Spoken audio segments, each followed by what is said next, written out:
El futbolista senegalés Sadio Mané reiteradamente nos da verdaderas lecciones de vida, sobre todo en su renuncia a comprar múltiples automóviles y mansiones, y más bien por destinar gran parte de sus ingresos a ayudar a los más necesitados de su país.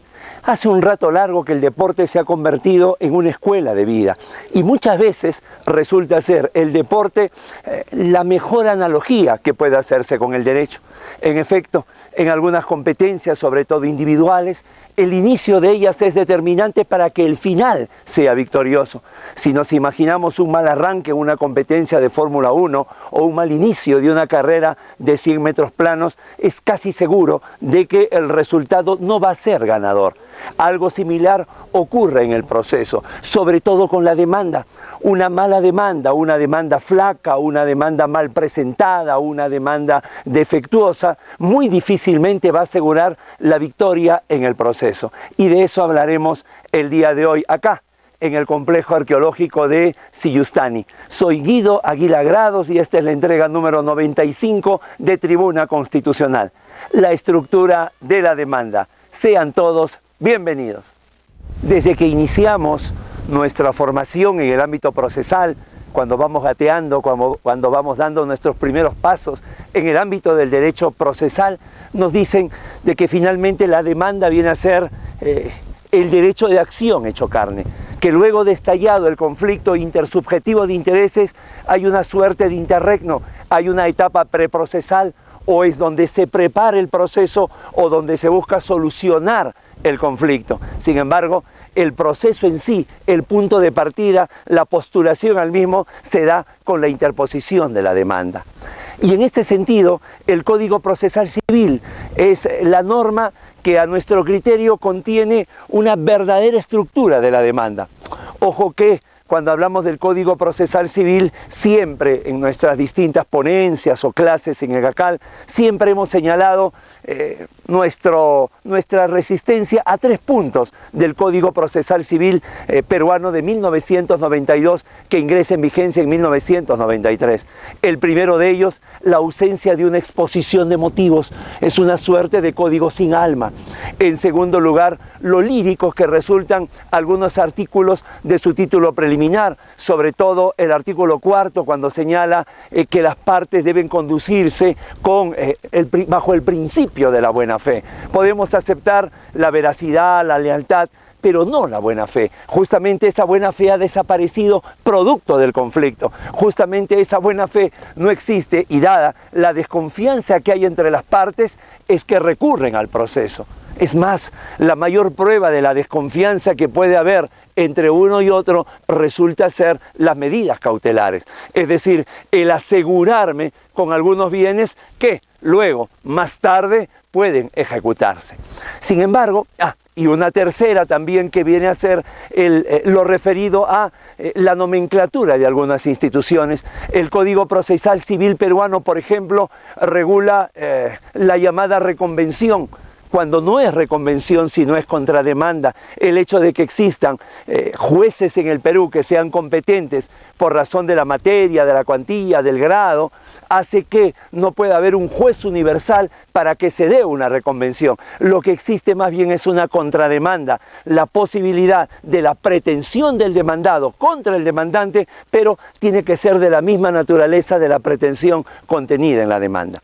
Sin embargo, más allá de esas 3 observaciones que podemos hacer, lo cierto es que hay que reconocer la grandeza del Código Procesal Civil cuando señala en el artículo 424 cuáles son los requisitos de la demanda y en el 425 cuáles vienen a ser sus anexos. ¿Y por qué decimos esto? Porque aún sin decirlo en el Código, es lógico, no le corresponde, tenemos una estructura de la demanda casi perfecta. Señala en una primera parte los elementos subjetivos, cuáles van a ser los protagonistas del proceso. En una segunda parte el elemento objetivo, luego el elemento fáctico, a continuación el jurídico y luego los elementos complementarios. Así, el artículo 424 del Código Procesal Civil señala en su primer inciso la designación del juez a quien va dirigida la demanda. En segundo lugar, la identificación, la dirección y todos los datos concernientes al demandante.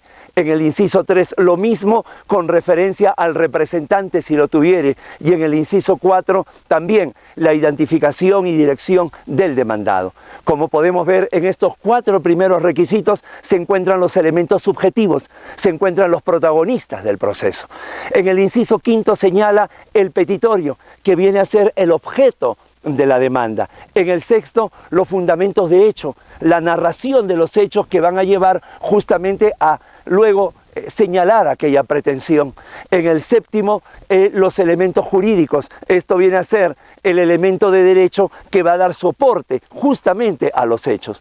Y si nosotros juntamos el 5, el 6 y el 7, tenemos la pretensión, tiene el petitorio, tiene el elemento fáctico y tiene el elemento jurídico. Los restantes vienen a ser los elementos complementarios. El 8, que se señala referente al monto del petitorio si lo tuviere, el 9 referido a la vía procedimental que se va a seguir y el 10 relacionado a los medios probatorios. El 11 y último señala las firmas, no solamente del demandante sino también de su abogado. Como podemos ver, a estos últimos se llamarían los elementos complementarios. Y así tenemos una demanda perfectamente estructurada que luego ya depende de la potencia de los argumentos, ya depende de las razones que acompañan a la pretensión para que al final pueda declararse fundada. Ahora, si esta estructura de la demanda queremos trasladarla al ámbito constitucional, con seguridad es el proceso de amparo donde mejor puede aplicarse, no solamente porque es el proceso de mayor recurrencia que se da entre los ciudadanos, sino también porque es el proceso que protege más derechos fundamentales. En ese sentido, además de que lo señalado en esta estructura se repite en el proceso de amparo en lo que sea aplicable, creemos que hay que hacer énfasis en 3 cosas más, dadas a que cerca del 90% de las demandas de amparo son rechazadas por improcedencia. Entonces debemos hacer énfasis en 3 puntos. El primero de ellos, como no, la vía igualmente satisfactoria. Si en el Perú tenemos el amparo subsidiario, que solamente procede si no hay una vía ordinaria igualmente satisfactoria, en la demanda debemos de demostrar que esta vía no existe. En segundo lugar, también el Tribunal Constitucional está rechazando el recurso de agravio constitucional cuando lo que se demanda no tiene relevancia constitucional. En ese sentido debemos ser también muy sólidos, muy contundentes, de establecer y determinar y sobre todo probar que nuestro petitorio, que el acto lesivo a nuestro derecho fundamental tiene relevancia constitucional. Y por último, como no, el bloque de constitucionalidad, o más aún, si se quiere, el bloque de convencionalidad, es decir, todo ese soporte, no solamente legal y constitucional, sino también convencional, que de alguna manera sostiene como si fuera una base, como si fuera un sedimento, como si fuera un basamento, nuestra pretensión. Así tendremos muchas más posibilidades de tener un amparo exitoso. Y de esta forma cerramos nuestro periplo por el altiplano con la entrega de estos 3 programas, 93, 94 y 95. Nos reencontramos en el programa número 96 en que analizaremos la inconstitucionalidad por omisión. Los espero. Hasta ese entonces.